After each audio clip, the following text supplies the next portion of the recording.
PCOS. It is all about insulin and testosterone. Did you even know they were connected? Polycystic ovary syndrome, PCOS, is not simply a reproductive disorder. It is fundamentally an insulin resistance disorder that manifests as a hormonal cascade affecting your entire body. When you have PCOS, your cells are resistant to insulin, meaning they don't respond properly to the insulin your pancreas produces. Your body compensates by producing more and more insulin, a state called hyperinsulinemia. This excess insulin directly stimulates your ovaries to produce abnormally high levels of testosterone and other androgens, male hormones. This is why PCOS is characterized by hyperandrogenism, elevated male hormones in women. The symptoms you're experiencing are testosterone related. Many of the symptoms you're struggling with aren't just PCOS symptoms.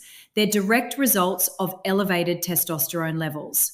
Understanding this connection is crucial because it means controlling your insulin will control your testosterone. And when your testosterone normalizes, these symptoms improve dramatically. Facial and body hair is called hirsutism. Elevated testosterone causes excessive hair growth on your face, chin, chest, abdomen, and other areas where men typically grow hair. This occurs because testosterone increases the sensitivity of hair follicles and stimulates them to produce thicker, darker terminal hair. The medical term is hirsutism, and it affects approximately 70% of women with PCOS. When you lower your insulin and testosterone levels through dietary changes, this excessive hair growth slows and eventually stops. And then there's the mood changes, irritability, and aggression. Recent 2024 research published in the Journal of Endocrinological Investigation reveals that elevated testosterone in PCOS directly affects brain function and mood regulation. Testosterone impacts serotonin signaling in the brain, which is why women with PCOS commonly experience horrible symptoms like mood swings and emotional instability. I often have women tell me they don't like the person they have become. They yell at the kids, they have such a short fuse, and they always feel grumpy or angry. Some women say they feel depressed and have anxiety attacks and have difficulty controlling their emotions. Most just report, "I just don't feel like myself." Studies show that women with PCOS have significantly higher rates of depression and anxiety compared to women without PCOS. The testosterone excess is directly implicated in these psychological symptoms. When you reduce your insulin levels through diet, your testosterone normalizes and these mood symptoms improve. Women report feeling calmer, more emotionally stable, and more like themselves again. Then there's the acne and oily skin. Most of the time you will find it along the jawline and neck. It is like you are 15 again. Testosterone stimulates sebaceous glands to produce excess oil, leading to acne and oily skin. This is another direct manifestation of hyperandrogenism that improves as testosterone levels normalize. And then probably the worst thing for women is the hair loss, or sometimes called female pattern baldness. Weirdly, while you may have excess hair on your face and body, elevated testosterone can cause hair loss on your scalp. This is because different hair follicles respond differently to androgens. Scalp hair follicles are sensitive to DHT, dihydrotestosterone, a more potent form of testosterone, and can shrink in response, leading to thinning and hair loss. Then we need to talk about the menstrual cycle. The irregular periods, or the ones that just don't come.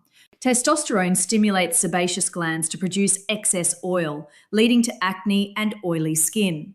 This is another direct manifestation of hyperandrogenism that improves as testosterone levels normalize.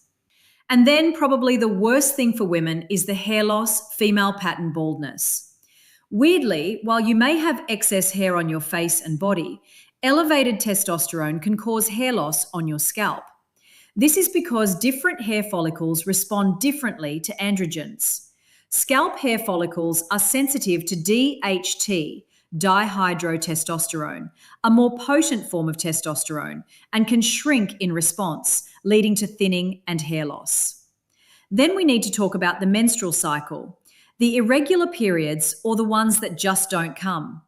High testosterone suppresses progesterone production and disrupts the normal hormonal signaling required for regular ovulation.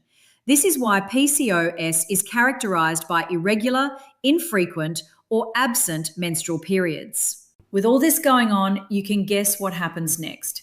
It's the weight gain and frustration of never being able to lose any weight. Insulin resistance makes it nearly impossible to lose weight because high insulin levels signal your body to store energy as fat and prevent fat breakdown. Additionally, elevated testosterone in women can increase appetite and alter metabolism.